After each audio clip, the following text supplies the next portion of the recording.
জয় Hind. India আর আমেরিকার যে trade deal হয়েছে, যাতে 500 বিলিয়ন ইকোনমির লেনদেন হবে, যেখানে এয়ারক্রাফট, পার্ট, ফুড, গ্রেনস তার মধ্যে ইনক্লুডেড ধরা রয়েছে।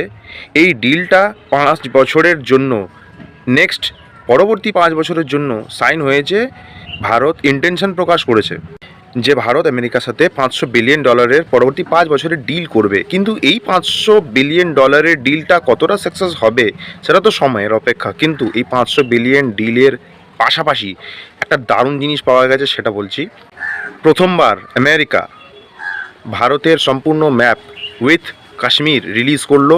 আর এটা বোঝাচ্ছে যে ভারতের কাশ্মীর যে ভারতেরই অভিন্ন অঙ্গ, সেটা কোনো অন্য দেশে দখল করা জমি নয়, সেটাকে ইউএস ইন্টারন্যাশনাল লেভেলে মান্যতা দিচ্ছে।